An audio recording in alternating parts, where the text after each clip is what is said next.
La première épître de Paul aux Corinthiens, chapitre 1. Paul, appelé à être apôtre de Jésus-Christ par la volonté de Dieu, et le frère Sosthène à l'église de Dieu qui est à Corinthe, à ceux qui ont été sanctifiés en Jésus-Christ, appelés à être saints, et à tous ceux qui invoquent en quelque lieu que ce soit le nom de notre Seigneur Jésus-Christ, leur Seigneur et le nôtre, que la grâce et la paix vous soient données de la part de Dieu notre Père et du Seigneur Jésus-Christ.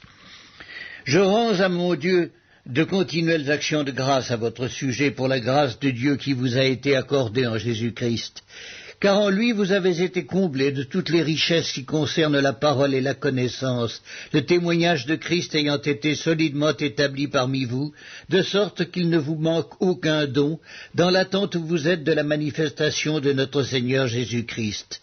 Il vous affermira aussi jusqu'à la fin, pour que vous soyez irréprochables au jour de notre Seigneur Jésus-Christ.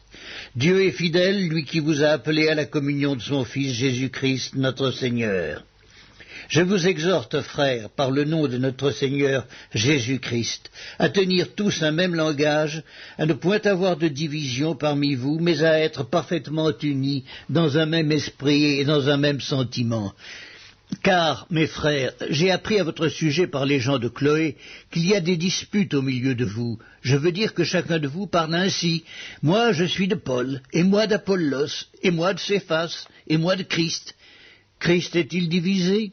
Paul a-t-il été crucifié pour vous, ou est-ce au nom de Paul que vous avez été baptisés? Je rends grâce à Dieu de ce que je n'ai baptisé aucun de vous, excepté Crispus et Gaius, afin que personne ne dise que vous avez été baptisés en mon nom. J'ai encore baptisé la famille de Stéphanas. Du reste, je ne sache pas que j'ai baptisé quelque autre personne. Ce n'est pas pour baptiser que Christ m'a envoyé, c'est pour annoncer l'Évangile, et cela sans la sagesse du langage, afin que la croix de Christ ne soit pas rendue vaine. Car la prédication de la croix est une folie pour ceux qui périssent, mais pour nous qui sommes sauvés, elle est une puissance de Dieu.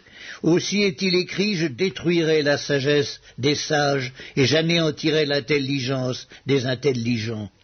Où est le sage? Où est le scribe? Où est le disputeur du siècle?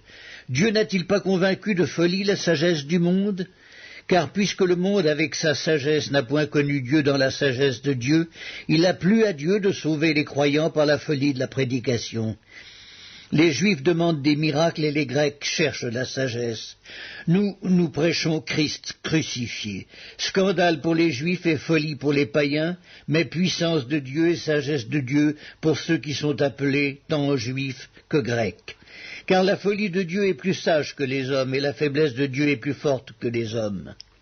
Considérez, frères, que parmi vous qui avez été appelés, il n'y a pas beaucoup de sages selon la chair, ni beaucoup de puissants, ni beaucoup de nobles. Mais Dieu a choisi les choses folles du monde pour confondre les sages. Dieu a choisi les choses faibles du monde pour confondre les fortes. Et Dieu a choisi les choses viles du monde et celles qu'on méprise, celles qui ne sont point, pour réduire au néant celles qui sont, afin que nulle chair ne se glorifie devant Dieu. Or, c'est par lui que vous êtes en Jésus-Christ, lequel, de par Dieu, a été fait pour nous sagesse, justice et sanctification et rédemption, afin, comme il est écrit, que celui qui se glorifie dans le Seigneur. La première épître de Paul aux Corinthiens, chapitre 2. Pour moi, frères, lorsque je suis allé chez vous, ce n'est pas avec une supériorité de langage ou de sagesse que je suis allé vous annoncer le témoignage de Dieu, car je n'ai pas eu la pensée de savoir parmi vous autre chose que Jésus-Christ et Jésus-Christ crucifié. Moi-même, j'étais auprès de vous dans un état de faiblesse, de crainte et de grand tremblement, et ma parole et ma prédication ne reposaient pas sur les discours persuasifs de la sagesse, mais sur une démonstration d'esprit et de puissance, afin que votre foi fût fondée non sur la sagesse des hommes, mais sur la puissance de Dieu. Cependant, c'est une sagesse que nous prêchons parmi les parfaits, sagesse qui n'est pas de ce siècle, ni des chefs de ce siècle, qui vont être anéantis. Nous prêchons la sagesse de Dieu, mystérieuse et cachée, que Dieu, avant les siècles, avait destinée pour notre gloire, sagesse qu'aucun des chefs de ce siècle n'a connue, car s'ils l'eussent connue, ils n'auraient pas crucifié le Seigneur de gloire. Mais comme il est écrit, ce sont des choses que l'œil n'a point vues, que l'oreille n'a point entendues, et qui ne sont point montées au cœur de l'homme, des choses que Dieu a préparées pour ceux qui l'aiment. Dieu nous les a révélées par l'Esprit, car l'Esprit sonde tout, même les profondeurs de Dieu. Lequel des hommes, en effet, connaît les choses de l'homme, si ce n'est l'Esprit de l'homme qui est en lui?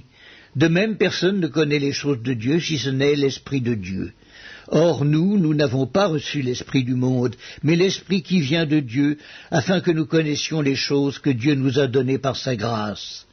Et nous en parlons non avec des discours qu'enseigne la sagesse humaine, mais avec ceux qu'enseigne l'Esprit, employant un langage spirituel pour les choses spirituelles. Mais l'homme animal ne reçoit pas les choses de l'Esprit de Dieu, car elles sont une folie pour lui, et il ne peut les connaître parce que c'est spirituellement qu'on en juge. L'homme spirituel, au contraire, juge de tout, et il n'est lui-même jugé par personne, car qui a connu la pensée du Seigneur pour l'instruire? Or nous avons la pensée de Christ. La première épître de Paul aux Corinthiens, chapitre 3. Pour moi, frères, ce n'est pas comme à des hommes spirituels que j'ai pu vous parler, mais comme à des hommes charnels, comme à des enfants en Christ. Je vous ai donné du lait, non de la nourriture solide, car vous ne pouviez pas la supporter, et vous ne le pouvez pas même à présent, parce que vous êtes encore charnels. En effet, puisqu'il y a parmi vous de la jalousie et des disputes, n'êtes-vous pas charnels et ne marchez-vous pas selon l'homme? Quand l'un dit « Moi je suis de Paul » et un autre « Moi d'Apollos », n'êtes-vous pas des hommes? Qu'est-ce donc Apollos et qu'est-ce que Paul? Des serviteurs par le moyen desquels vous avez cru, selon que le Seigneur l'a donné à chacun. J'ai planté, Apollos a arrosé, mais Dieu a fait croître, en sorte que ce n'est pas celui qui plante qui est quelque chose, ni celui qui arrose, mais Dieu qui fait croître. Celui qui plante et celui qui arrose sont égaux, et chacun recevra sa propre récompense selon son propre travail. Car nous sommes ouvriers avec Dieu. Vous êtes le champ de Dieu, l'édifice de Dieu. Selon la grâce de Dieu qui m'a été donnée, j'ai posé le fondement comme un sage architecte et un autre bâtit dessus. Mais que chacun prenne garde à la manière dont il bâtit dessus, car personne ne peut poser un autre fondement que celui qui a été posé, savoir Jésus-Christ. Or, si quelqu'un bâtit sur ce fondement avec de l'or, de l'argent, des pierres précieuses, du bois, du foin, du chaume, l'œuvre de chacun sera manifestée. Car le jour la fera connaître, parce qu'elle se révélera dans le feu, et le feu éprouvera ce qu'est l'œuvre de chacun. Si l'œuvre bâtie par quelqu'un sur le fondement subsiste, il recevra une récompense. Si l'œuvre de quelqu'un est consumée, il perdra sa récompense. Pour lui, il sera sauvé, mais comme au travers du feu. Ne savez-vous pas que vous êtes le temple de Dieu et que l'Esprit de Dieu habite en vous? Si quelqu'un détruit le temple de Dieu, Dieu le détruira, car le temple de Dieu est saint, et c'est ce que vous êtes, que nul ne s'abuse lui-même. Si quelqu'un parmi vous pense être sage selon ce siècle, qu'il devienne fou, afin de devenir sage.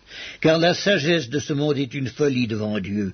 Aussi est-il écrit, il prend les sages dans leur ruse. Et encore, le Seigneur connaît les pensées des sages, il sait qu'elles sont vaines. Que personne donc ne mette sa gloire dans des hommes, car tout est à vous, soit Paul, soit Apollos, soit Céphas, soit le monde, soit la vie, soit la mort, soit les choses présentes, soit les choses à venir. Tout est à vous, et vous êtes à Christ, et Christ est à Dieu.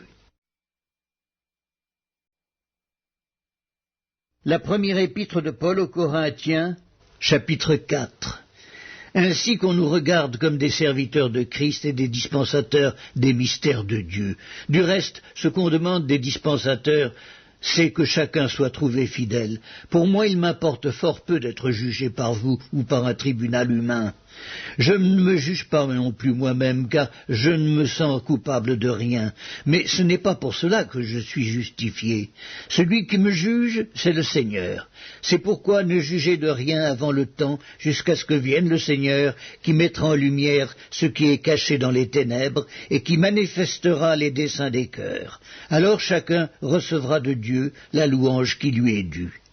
C'est à cause de vous, frères, que j'ai fait de ces choses une application à ma personne et à celle d'Apollos, afin que vous appreniez en nos personnes à ne pas aller au-delà de ce qui est écrit, et que nul de vous ne conçoive de l'orgueil en faveur de l'un contre l'autre. Car qui est-ce qui te distingue ? Qu'as-tu que tu n'aies reçu? Et si tu l'as reçu, pourquoi te glorifies-tu comme si tu ne l'avais pas reçu? Déjà vous êtes rassasiés, déjà vous êtes riches. Sans nous, vous avez commencé à régner. Et puissiez-vous régner en effet, afin que nous aussi, nous régnions avec vous. Car Dieu, ce me semble, a fait de nous, apôtres, les derniers des hommes, des condamnés à mort en quelque sorte, puisque nous avons été en spectacle au monde, aux anges et aux hommes. Nous sommes fous à cause de Christ, mais vous, vous êtes sages en Christ. Nous sommes faibles, mais vous êtes forts. Vous êtes honorés, nous sommes méprisés. Jusqu'à cette heure, nous souffrons la faim, la soif, la nudité. Nous sommes maltraités, errants çà et là. Nous nous fatiguons à travailler de nos propres mains. Injuriés, nous bénissons. Persécutés, nous supportons. Calomniés, nous parlons avec bonté. Nous sommes devenus comme les balayures du monde, le rebut de tous, jusqu'à maintenant. Ce n'est pas pour vous faire honte que j'écris ces choses, mais je vous avertis comme mes enfants bien-aimés. Car quand vous auriez 10 000 maîtres en Dieu, vous n'avez cependant pas plusieurs pères, puisque c'est moi qui vous ai engendré en Jésus-Christ par l'Évangile. Je vous en conjure donc, soyez mes imitateurs. Pour cela, je vous ai envoyé Timothée, qui est mon enfant bien-aimé et fidèle dans le Seigneur. Il vous rappellera quelles sont mes voies en Christ, quelle est la manière dont j'enseigne partout, dans toutes les églises. Quelques-uns se sont enflés d'orgueil comme si je ne devais pas aller chez vous, mais j'irai bientôt chez vous, si c'est la volonté du Seigneur, et je connaîtrai non les paroles mais la puissance de ceux qui se sont enflés.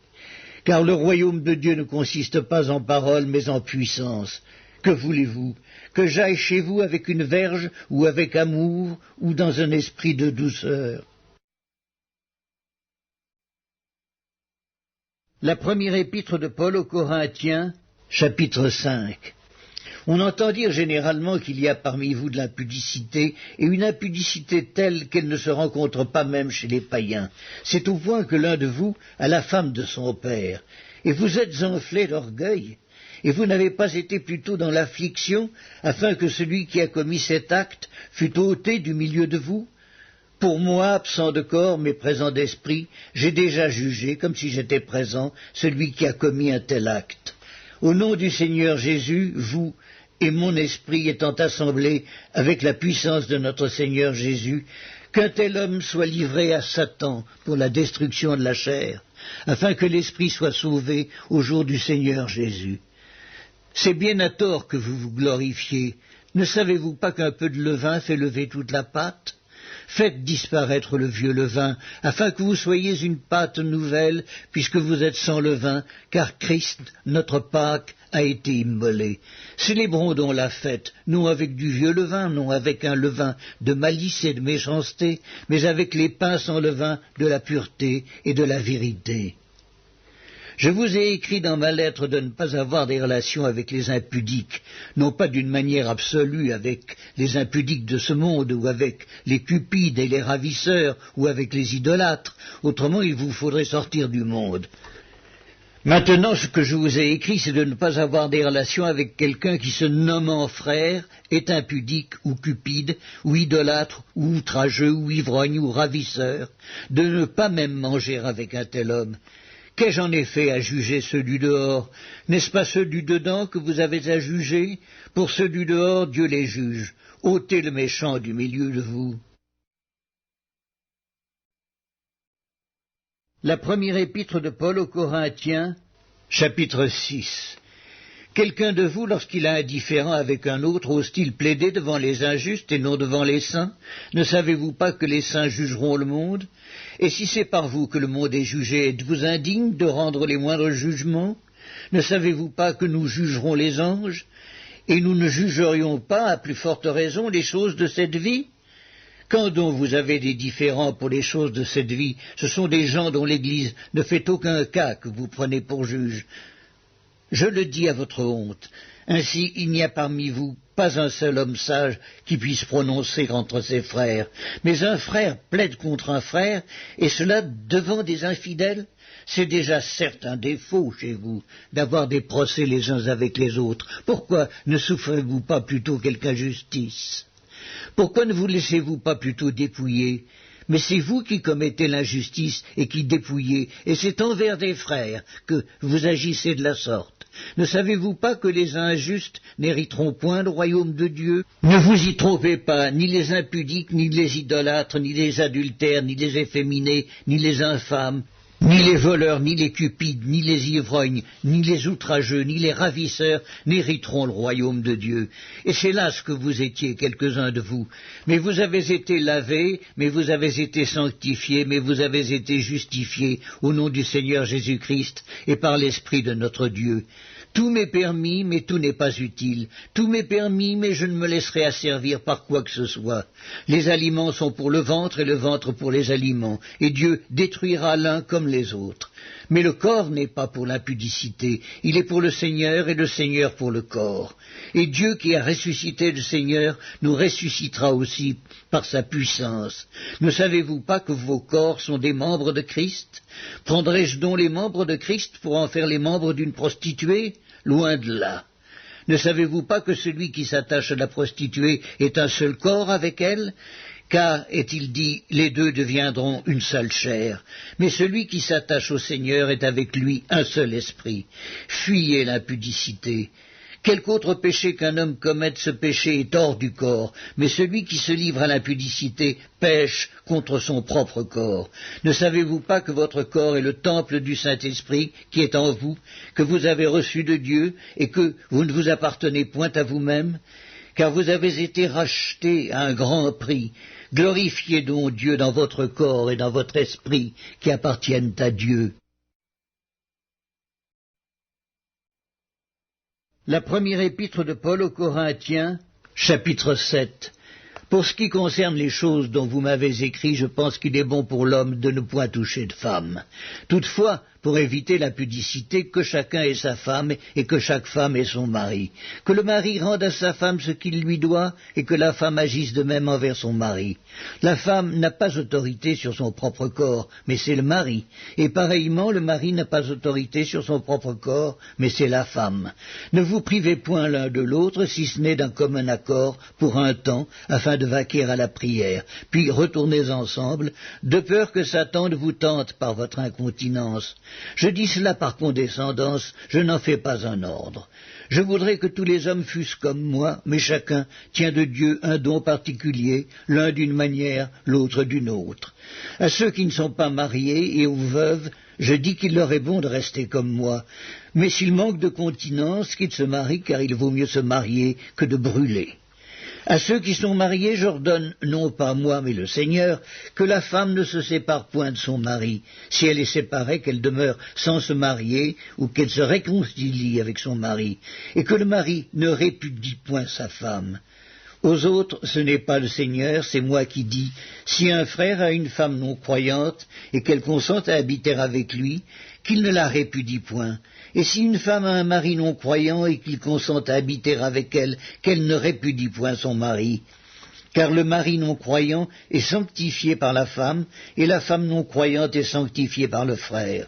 Autrement, vos enfants seraient impurs, tandis que maintenant ils sont saints. Si le non-croyant se sépare, qu'il se sépare. Le frère ou la sœur ne sont pas liés dans ces cas-là. Dieu nous a appelés à vivre en paix. Car que sais-tu, femme, si tu sauveras ton mari, ou que sais-tu, mari, si tu sauveras ta femme? Seulement que chacun marche selon la part que le Seigneur lui a faite, selon l'appel qu'il a reçu de Dieu. C'est ainsi que je l'ordonne dans toutes les églises. Quelqu'un a-t-il été appelé étant circoncis, qu'il demeure circoncis? Quelqu'un a-t-il été appelé étant incirconcis, qu'il ne se fasse pas circoncire? La circoncision n'est rien et l'incirconcision n'est rien, mais l'observation des commandements de Dieu est tout. Que chacun demeure dans l'état où il était lorsqu'il a été appelé. As-tu été appelé étant esclave? Ne t'en inquiète pas, mais si tu peux devenir libre, profites-en plutôt. Car l'esclave qui a été appelé dans le Seigneur est un affranchi du Seigneur. De même, l'homme libre qui a été appelé est un esclave de Christ. Vous avez été rachetés à un grand prix, ne devenez pas esclaves des hommes. Que chacun, frère, demeure devant Dieu dans l'état où il était lorsqu'il a été appelé. Pour ce qui est des vierges, je n'ai point d'ordre du Seigneur, mais je donne un avis comme ayant reçu du Seigneur miséricorde pour être fidèle. Voici donc ce que j'estime bon, à cause des temps difficiles qui s'approchent. Il est bon à un homme d'être ainsi. Es-tu lié à une femme? Ne cherche pas à rompre ce lien. N'es-tu pas lié à une femme? Ne cherche pas une femme. Si tu t'es marié, tu n'as point péché. Et si la Vierge s'est mariée, elle n'a point péché. Mais ces personnes auront des tribulations dans la chair, et je voudrais vous les épargner. Voici ce que je dis, frères, c'est que le temps est court, que désormais ceux qui ont des femmes soient comme n'en ayant pas, ceux qui pleurent comme ne pleurant pas, ceux qui se réjouissent comme ne se réjouissant pas, ceux qui achètent comme ne possédant pas, et ceux qui usent du monde comme n'en usant pas, car la figure de ce monde passe. Or, je voudrais que vous fussiez sans inquiétude. Celui qui n'est pas marié s'inquiète des choses du Seigneur, des moyens de plaire au Seigneur, et celui qui est marié s'inquiète des choses du monde, des moyens de plaire à sa femme. Il y a de même une différence entre la femme et la Vierge. Celle qui n'est pas mariée s'inquiète des choses du Seigneur, afin d'être sainte de corps et d'esprit, et celle qui est mariée s'inquiète des choses du monde, des moyens de plaire à son mari. Je dis cela dans votre intérêt. Ce n'est pas pour vous prendre au piège, c'est pour vous porter à ce qui est bienséant et propre à vous attacher au Seigneur, sans distinction. Si quelqu'un regarde comme déshonorant pour sa fille de dépasser l'âge nubile et comme nécessaire de la marier, qu'il fasse ce qu'il veut, il ne pêche point qu'on se marie, mais celui qui a pris une ferme résolution, sans contrainte et avec l'exercice de sa propre volonté, et qui a décidé en son cœur de garder sa fille vierge, celui-là fait bien. Ainsi, celui qui marie sa fille fait bien, et celui qui ne la marie pas fait mieux. Une femme est liée aussi longtemps que son mari est vivant. Mais si le mari meurt, elle est libre de se marier à qui elle veut, seulement que ce soit dans le Seigneur. Elle est plus heureuse néanmoins si elle demeure comme elle est, suivant mon avis. Et moi aussi, je crois avoir l'Esprit de Dieu. La première épître de Paul aux Corinthiens, chapitre 8.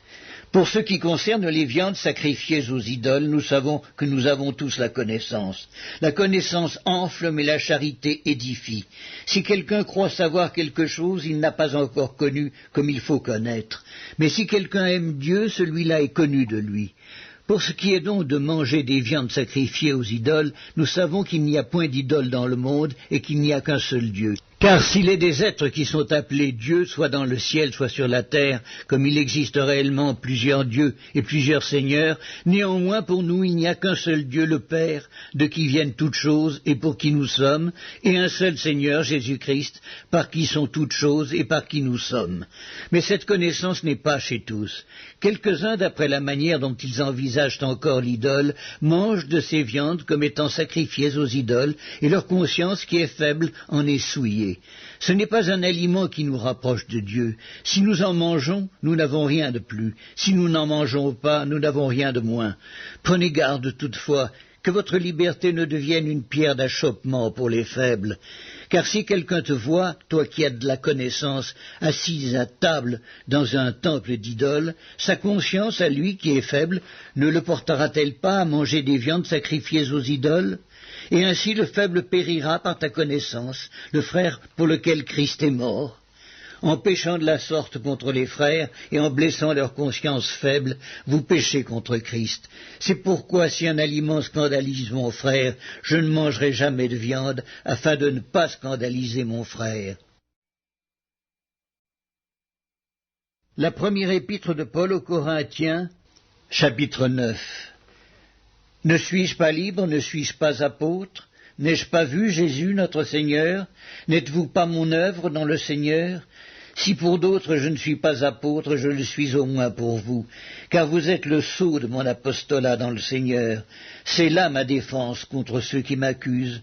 N'avons-nous pas le droit de manger et de boire?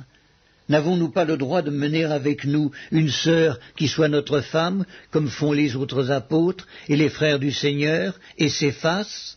Ou bien, est-ce que moi seul et Barnabas, nous n'avons pas le droit de ne point travailler? Qui jamais fait le service militaire à ses propres frais? Qui est-ce qui plante une vigne et n'en mange pas le fruit? Qui est-ce qui fait paître un troupeau et ne se nourrit pas du lait du troupeau? Ces choses que je dis n'existent-elles pas dans les usages des hommes? La loi ne les dit-elle pas aussi? Car il est écrit dans la loi de Moïse, tu n'en muselleras point le bœuf quand il foule le grain. Dieu se met-il en peine des bœufs ou parle-t-il uniquement à cause de nous? Oui, c'est à cause de nous qu'il a été écrit que celui qui laboure doit labourer avec espérance, et celui qui foule le grain fouler avec l'espérance d'y avoir part. Si nous avons semé parmi vous des biens spirituels, est-ce une grosse affaire si nous moissonnons vos biens temporels? Si d'autres jouissent de ce droit sur vous, n'est-ce pas plutôt à nous d'en jouir? Mais nous n'avons point usé de ce droit. Au contraire, nous souffrons tout, afin de ne pas créer d'obstacle à l'évangile de Christ. Ne savez-vous pas que ceux qui remplissent les fonctions sacrées sont nourris par le temple, que ceux qui servent à l'autel ont part à l'autel? De même aussi, le Seigneur a ordonné à ceux qui annoncent l'Évangile de vivre de l'Évangile. Pour moi, je n'ai usé d'aucun de ces droits, et ce n'est pas afin de les réclamer en ma faveur que j'écris ainsi, car j'aimerais mieux mourir que de me laisser enlever ce sujet de gloire. Si j'annonce l'Évangile, ce n'est pas pour moi un sujet de gloire, car la nécessité m'en est imposée, et malheur à moi si je n'annonce pas l'Évangile. Si je le fais de bon cœur, j'en ai la récompense, mais si je le fais malgré moi, c'est une charge qui m'est confiée. Quelle est donc ma récompense?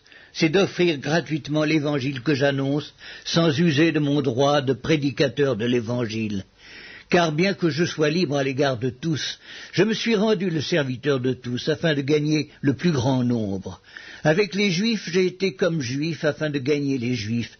Avec ceux qui sont sous la loi, comme sous la loi, quoique je ne sois pas moi-même sous la loi, afin de gagner ceux qui sont sous la loi. Avec ceux qui sont sans loi, comme sans loi, quoique je ne sois point sans la loi de Dieu, étant sous la loi de Christ, afin de gagner ceux qui sont sans la loi. J'ai été faible avec les faibles, afin de gagner les faibles. Je me suis fait tout à tous, afin d'en sauver de toute manière quelques-uns. Je fais tout à cause de l'Évangile, afin d'y avoir part.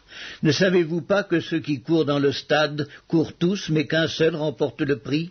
Courez de manière à le remporter. Tous ceux qui combattent s'imposent toute espèce d'abstinence, et ils le font pour obtenir une couronne corruptible. Mais nous, faisons-le pour une couronne incorruptible. Moi donc je cours, non pas comme à l'aventure, je frappe, non pas comme battant l'air, mais je traite durement mon corps et je le tiens assujetti, de peur d'être moi-même rejeté après avoir prêché aux autres. La première épître de Paul aux Corinthiens, chapitre 10. Frères, je ne veux pas que vous ignoriez que nos pères ont tous été sous la nuée, qu'ils ont tous passé au travers de la mer, qu'ils ont tous été baptisés en Moïse, dans la nuée et dans la mer, qu'ils ont tous mangé le même aliment spirituel, et qu'ils ont tous bu le même breuvage spirituel, car ils buvaient à un rocher spirituel qui les suivait, et ce rocher était Christ. Mais la plupart d'entre eux ne furent point agréables à Dieu, puisqu'ils périrent dans le désert. Or, ces choses sont arrivées pour nous servir d'exemple, afin que nous n'ayons pas de mauvais désirs, comme ils en ont eu. Ne devenez point idolâtres comme quelques-uns d'entre eux, selon qu'il est écrit, le peuple s'assit pour manger et pour boire, puis ils se levèrent pour se divertir. Ne nous livrons point à l'impudicité, comme quelques-uns d'eux s'y livrèrent, de sorte qu'il en tomba 23 000 en un seul jour. Ne tentons point le Seigneur comme le tentèrent quelques-uns d'entre eux, qui périrent par les serpents. Ne murmurez point comme murmurèrent quelques-uns d'eux, qui périrent par l'exterminateur. Ces choses leur sont arrivées pour servir d'exemple, et elles ont été écrites pour notre instruction, à nous, qui sommes parvenus à la fin des siècles. Ainsi donc que celui qui croit être debout prenne garde de tomber. Aucune tentation ne vous est survenue qui n'ait été humaine, et Dieu qui est fidèle ne permettra pas que vous soyez tentés au-delà de vos forces. Mais avec la tentation, il préparera aussi le moyen d'en sortir, afin que vous puissiez la supporter. C'est pourquoi, mes bien-aimés, fuyez l'idolâtrie. Je parle comme à des hommes intelligents, jugez vous-même de ce que je dis. La coupe de bénédiction que nous bénissons n'est-elle pas la communion au sang de Christ? Le pain que nous rompons n'est-il pas la communion au corps de Christ? Puisqu'il y a un seul pain, nous qui sommes plusieurs, nous formons un seul corps, car nous participons tous à un même pain. Voyez les Israélites selon la chair. Ceux qui mangent les victimes ne sont-ils pas en communion avec l'autel? Que dis-je donc? Que la viande sacrifiée aux idoles est quelque chose ou qu'une idole est quelque chose? Nullement. Je dis que ce qu'on sacrifie, on le sacrifie à des démons et non à Dieu. Or, je ne veux pas que vous soyez en communion avec les démons. Vous ne pouvez boire la coupe du Seigneur et la coupe des démons. Vous ne pouvez participer à la table du Seigneur et à la table des démons. Voulons-nous provoquer la jalousie du Seigneur? Sommes-nous plus forts que lui? Tout est permis, mais tout n'est pas utile. Tout est permis, mais tout n'édifie pas. Que personne ne cherche son propre intérêt, mais que chacun cherche celui d'autrui. Mangez de tout ce qui se vend au marché, sans vous enquérir de rien, par motif de conscience. Car la terre est au Seigneur et tout ce qu'elle renferme. Si un non-croyant vous invite et que vous vouliez aller, mangez de tout ce qu'on vous présentera, sans vous enquérir de rien, par motif de conscience. Mais si quelqu'un vous dit « Ceci a été offert en sacrifice », n'en mangez pas, à cause de celui qui a donné l'avertissement et à cause de la conscience. Je parle ici non de votre conscience, mais de celle de l'autre. Pourquoi, en effet, ma liberté serait-elle jugée par une conscience étrangère? Si je mange avec action de grâce, pourquoi serais-je blâmé au sujet d'une chose dont je rends grâce? Soit donc que vous mangiez, soit que vous buviez, soit que vous fassiez quelque autre chose, faites tout pour la gloire de Dieu. Ne soyez en scandale ni aux Juifs, ni aux Grecs, ni à l'Église de Dieu, de la même manière que moi aussi, je m'efforce en toute chose de complaire à tous, cherchant non mon avantage, mais celui du plus grand nombre, afin qu'ils soient sauvés. La première épître de Paul aux Corinthiens, chapitre 11. Soyez mes imitateurs comme je le suis moi-même de Christ. Je vous loue de ce que vous vous souvenez de moi à tous égards et de ce que vous retenez mes instructions telles que je vous les ai données. Je veux cependant que vous sachiez que Christ est le chef de tout homme, que l'homme est le chef de la femme et que Dieu est le chef de Christ. Tout homme qui prie ou qui prophétise, la tête couverte, déshonore son chef.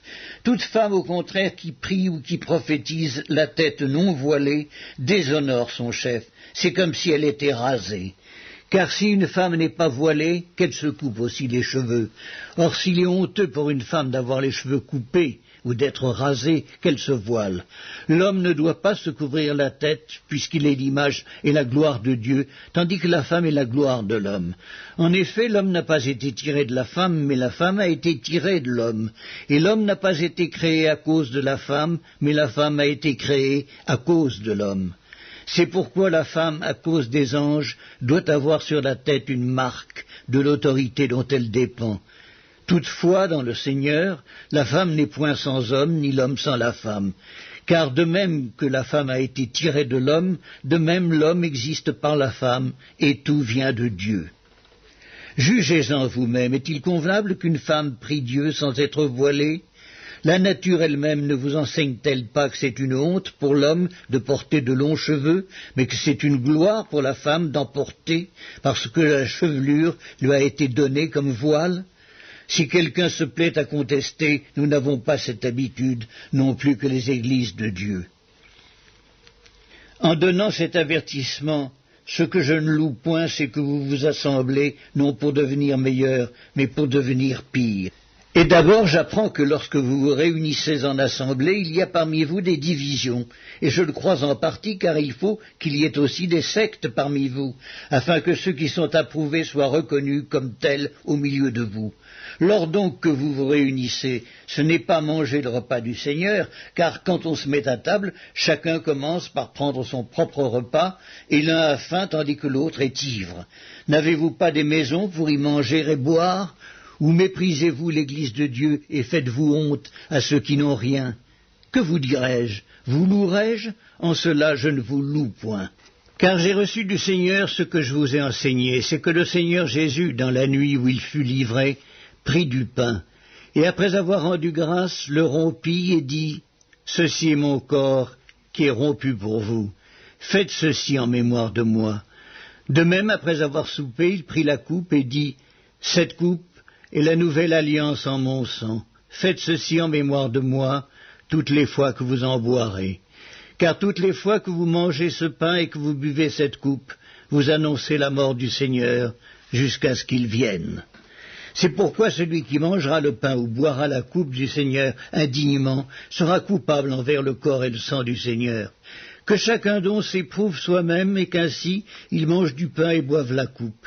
Car celui qui mange et boit sans discerner le corps du Seigneur mange et boit un jugement contre lui-même. C'est pour cela qu'il y a parmi vous beaucoup d'infirmes et de malades, et qu'un grand nombre sont morts. Si nous nous jugions nous-mêmes, nous ne serions pas jugés. Mais quand nous sommes jugés, nous sommes châtiés par le Seigneur, afin que nous ne soyons pas condamnés avec le monde. Ainsi, mes frères, lorsque vous vous réunissez pour le repas, attendez-vous les uns les autres. Si quelqu'un a faim, qu'il mange chez lui, afin que vous ne vous réunissiez pas pour attirer un jugement sur vous. Je réglerai les autres choses quand je serai arrivé. La première épître de Paul aux Corinthiens, chapitre 12. Pour ce qui concerne les dons spirituels, je ne veux pas, frères, que vous soyez dans l'ignorance. Vous savez que lorsque vous étiez païens, vous vous laissiez entraîner vers les idoles muettes, selon que vous étiez conduits. C'est pourquoi je vous déclare que nul, s'il parle par l'Esprit de Dieu, ne dit « Jésus est anathème » et que nul ne peut dire « Jésus est le Seigneur » si ce n'est par le Saint-Esprit. Il y a diversité de dons, mais le même Esprit, diversité de ministères, mais le même Seigneur, diversité d'opérations, mais le même Dieu qui opère tout en tous. Or, à chacun la manifestation de l'Esprit est donnée pour l'utilité commune. En effet, à l'un est donné par l'Esprit une parole de sagesse, à un autre une parole de connaissance, selon le même Esprit, à un autre la foi par le même Esprit, à un autre le don des guérisons par le même Esprit, à un autre le don d'opérer des miracles, à un autre la prophétie, à un autre le discernement des esprits, à un autre la diversité des langues, à un autre l'interprétation des langues. Un seul et même Esprit opère toutes ces choses, les distribuant à chacun en particulier comme il veut. Car comme le corps est un en plusieurs membres, et comme tous les membres du corps, malgré leur nombre, ne forment qu'un seul corps, ainsi en est-il de Christ. Nous avons tous en effet été baptisés dans un seul esprit pour former un seul corps, soit juifs, soit grecs, soit esclaves, soit libres, et nous avons tous été abreuvés d'un seul esprit. Ainsi le corps n'est pas un seul membre, mais il est formé de plusieurs membres. Si le pied disait « Parce que je ne suis pas une main, je ne suis pas du corps », ne serait-il pas du corps pour cela? Et si l'oreille disait « Parce que je ne suis pas un œil, je ne suis pas du corps », ne serait-elle pas du corps pour cela? Si tout le corps était œil, où serait l'ouïe? S'il était tout ouïe, où serait l'odorat? Maintenant Dieu a placé chacun des membres dans le corps comme il l'a voulu. Si tous étaient un seul membre, où serait le corps? Maintenant donc il y a plusieurs membres et un seul corps. L'œil ne peut pas dire à la main « Je n'ai pas besoin de toi », ni la tête dire aux pieds « Je n'ai pas besoin de vous ».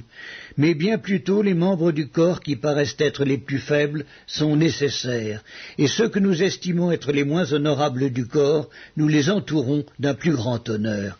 Ainsi nos membres les moins honnêtes reçoivent le plus d'honneur, tandis que ceux qui sont honnêtes n'en ont point besoin. Dieu a disposé le corps de manière à donner plus d'honneur à ce qui en manquait, afin qu'il n'y ait pas de division dans le corps, mais que les membres aient également soin les uns des autres. Et si un membre souffre, tous les membres souffrent avec lui. Si un membre est honoré, tous les membres se réjouissent avec lui. Vous êtes le corps de Christ, et vous êtes ses membres, chacun pour sa part. Et Dieu a établi dans l'Église premièrement des apôtres, secondement des prophètes, troisièmement des docteurs, ensuite ceux qui ont le don des miracles, puis ceux qui ont les dons de guérir, de secourir, de gouverner, de parler diverses langues. Tous sont-ils apôtres? Tous sont-ils prophètes? Tous sont-ils docteurs? Tous ont-ils le don des miracles? Tous ont-ils le don des guérisons? Tous parlent-ils en langue? Tous interprètent-ils? Aspirez aux dons les meilleurs, et je vais encore vous montrer une voie par excellence. La première épître de Paul aux Corinthiens, chapitre 13. Quand je parlerai les langues des hommes et des anges, si je n'ai pas la charité, je suis un airain qui résonne ou une cymbale qui retentit. Et quand j'aurai le don de prophétie, la science de tous les mystères et de toute la connaissance, quand j'aurai même toute la foi jusqu'à transporter des montagnes, si je n'ai pas la charité, je ne suis rien. Et quand je distribuerai tous mes biens pour la nourriture des pauvres, quand je livrerai même mon corps pour être brûlé, si je n'ai pas la charité, cela ne me sert de rien. La charité est patiente, elle est pleine de bonté. La charité n'est point envieuse. La charité ne se vante point, elle ne s'enfle point d'orgueil. Elle ne fait rien de malhonnête, elle ne cherche point son intérêt. Elle ne s'irrite point, elle ne soupçonne point le mal. Elle ne se réjouit point de l'injustice, mais elle se réjouit de la vérité. Elle excuse tout, elle croit tout, elle espère tout, elle supporte tout. La charité ne périt jamais. Les prophéties prendront fin, les langues cesseront, la connaissance disparaîtra. Car nous connaissons en partie, nous prophétisons en partie. Mais quand ce qui est parfait sera venu, ce qui est partiel disparaîtra. Lorsque j'étais enfant, je parlais comme un enfant, je pensais comme un enfant, je raisonnais comme un enfant. Lorsque je suis devenu homme, j'ai fait disparaître ce qui était de l'enfant. Aujourd'hui, nous voyons au moyen d'un miroir, d'une manière obscure, mais alors nous verrons face à face. Aujourd'hui, je connais en partie, mais alors je connaîtrai comme j'ai été connu. Maintenant donc, ces trois choses demeurent, la foi, l'espérance, la charité. Mais la plus grande de ces choses, c'est la charité. La première épître de Paul aux Corinthiens, chapitre 14. Recherchez la charité, aspirez aussi au don spirituel, mais surtout à celui de prophétie. En effet, celui qui parle en langue ne parle pas aux hommes, mais à Dieu, car personne ne le comprend, et c'est en esprit qu'il dit des mystères. Celui qui prophétise, au contraire, parle aux hommes, les édifie, les exhorte, les console. Celui qui parle en langue s'édifie lui-même, celui qui prophétise édifie l'Église. Je désire que vous parliez tous en langue, mais encore plus que vous prophétisiez. Celui qui prophétise est plus grand que celui qui parle en langue, à moins que ce dernier n'interprète, pour que l'Église en reçoive de l'édification. Et maintenant, frères, de quelle utilité vous serais-je si je venais à vous parlant en langue, et si je ne vous parlais pas par révélation, ou par connaissance, ou par prophétie, ou par doctrine? Si les objets inanimés qui rendent un son comme une flûte ou une harpe ne rendent pas des sons distincts, comment reconnaîtra-t-on ce qui est joué sur la flûte ou sur la harpe? Et si la trompette rend un son confus, qui se préparera au combat? De même vous, si par la langue vous ne donnez pas une parole distincte, comment saura-t-on ce que vous dites, car vous parlerez en l'air? Quelque nombreuses que puissent être dans le monde les diverses langues, il n'en est aucune qui ne soit une langue. Si donc je ne connais pas le sens de la langue, je serai un barbare pour celui qui parle, et celui qui parle sera un barbare pour moi. De même vous, puisque vous aspirez au don spirituel, que ce soit pour l'édification de l'Église, que vous cherchiez à en posséder abondamment. C'est pourquoi que celui qui parle en langue prie pour avoir le don d'interpréter, car si je prie en langue, mon esprit est en prière, mais mon intelligence demeure stérile. Que faire donc? Je prierai par l'esprit, mais je prierai aussi avec l'intelligence. Je chanterai par l'esprit, mais je chanterai aussi avec l'intelligence.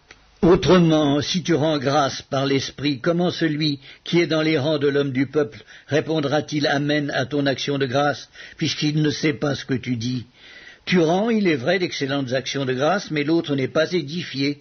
Je rends grâce à Dieu de ce que je parle en langue plus que vous tous. Mais dans l'Église, j'aime mieux dire saint parole avec mon intelligence, afin d'instruire aussi les autres, que 10 000 paroles en langue. Frères, ne soyez pas des enfants sous le rapport du jugement, mais pour la malice soyez enfants, et à l'égard du jugement soyez des hommes faits. Il est écrit dans la loi, c'est par des hommes d'une autre langue et par des lèvres d'étrangers que je parlerai à ce peuple, et ils ne m'écouteront pas même ainsi, dit le Seigneur. Par conséquent, les langues sont un signe, non pour les croyants, mais pour les non-croyants. La prophétie, au contraire, est un signe, non pour les non-croyants, mais pour les croyants.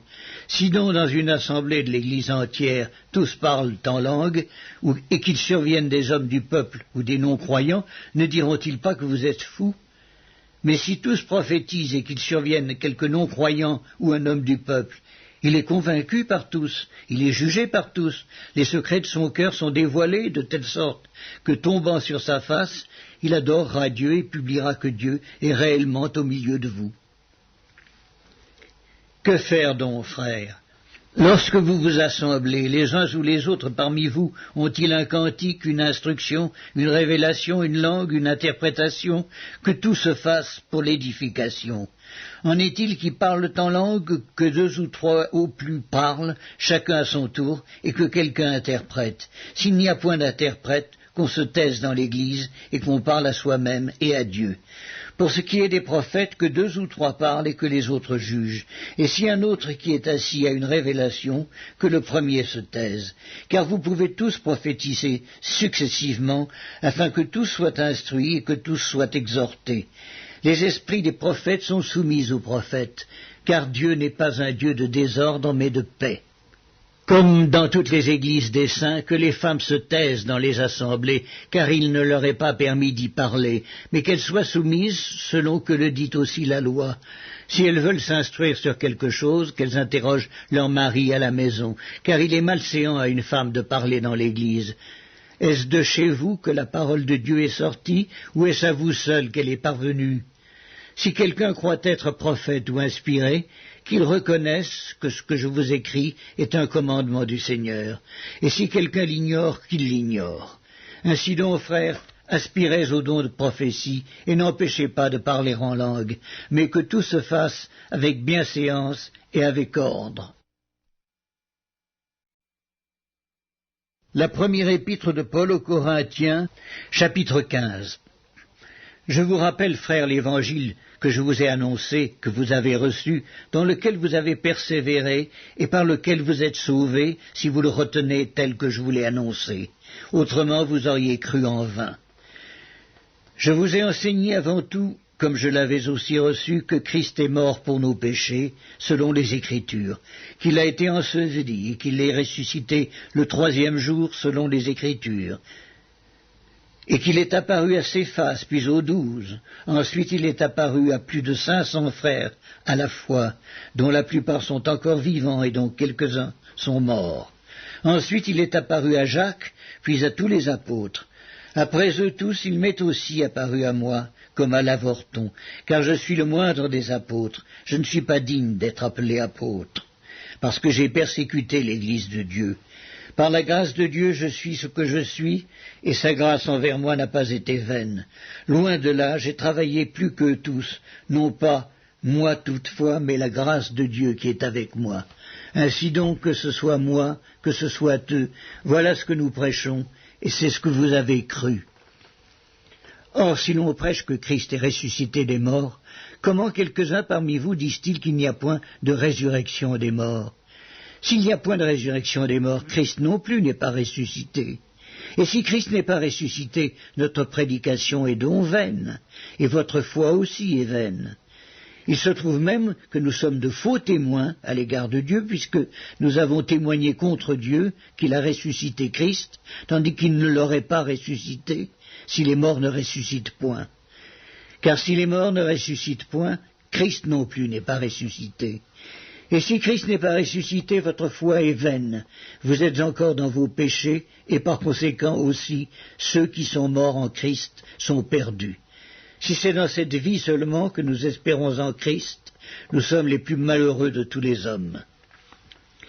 Mais maintenant, Christ est ressuscité des morts, il est les prémices de ceux qui sont morts. Car puisque la mort est venue par un homme, c'est aussi par un homme qu'est venue la résurrection des morts. Et comme tous meurent en Adam, de même aussi tous revivront en Christ, mais chacun en son rang. Christ comme prémisse, puis ceux qui appartiennent à Christ lors de son avènement. Ensuite viendra la fin, quand il remettra le royaume à celui qui est Dieu et Père, après avoir détruit toute domination, toute autorité et toute puissance, car il faut qu'il règne jusqu'à ce qu'il ait mis tous les ennemis sous ses pieds. Le dernier ennemi qui sera détruit, c'est la mort. Dieu, en effet, a tout mis sous ses pieds, mais lorsqu'il dit que tout lui a été soumis, il est évident que celui qui lui a soumis toutes choses est excepté. Et lorsque toutes choses lui auront été soumises, alors le Fils lui-même sera soumis à celui qui lui a soumis toutes choses, afin que Dieu soit tout en tous. Autrement, que feraient ceux qui se font baptiser pour les morts? Si les morts ne ressuscitent absolument pas, pourquoi se font-ils baptiser pour eux? Et nous, pourquoi sommes-nous à toute heure en péril? Chaque jour je suis exposé à la mort, je l'atteste, frères, par la gloire dont vous êtes pour moi le sujet, en Jésus-Christ notre Seigneur. Si c'est dans des vues humaines que j'ai combattu contre les bêtes à Éphèse, quel avantage m'en revient-il?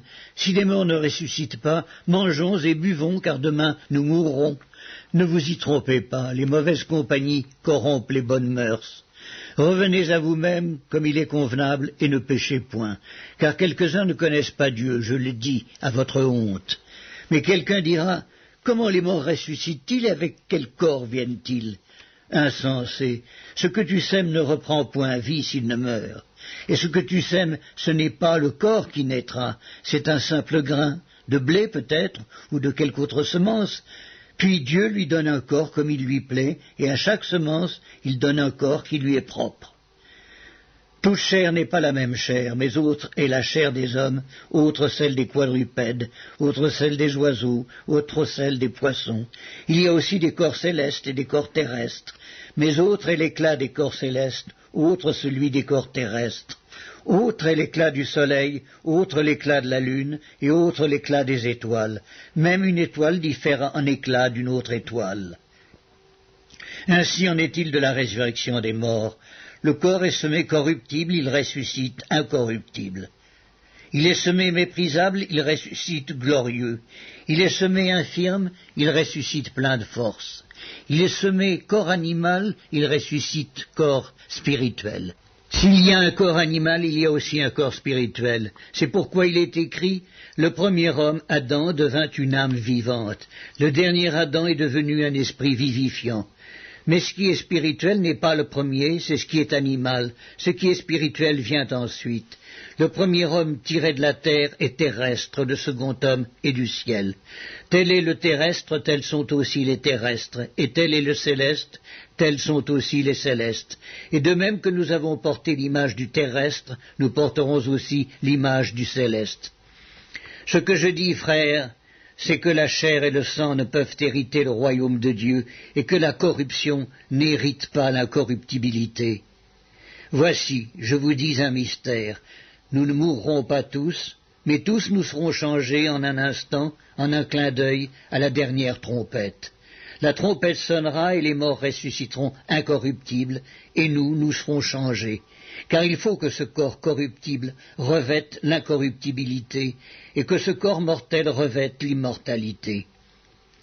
Lorsque ce corps corruptible aura revêtu l'incorruptibilité, et que ce corps mortel aura revêtu l'immortalité, alors s'accomplira la parole qui est écrite.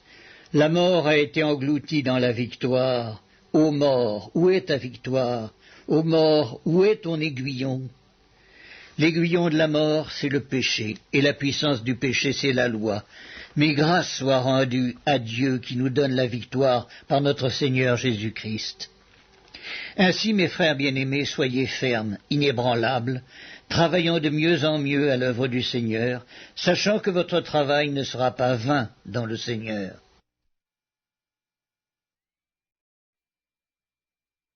La première épître de Paul aux Corinthiens, chapitre 16.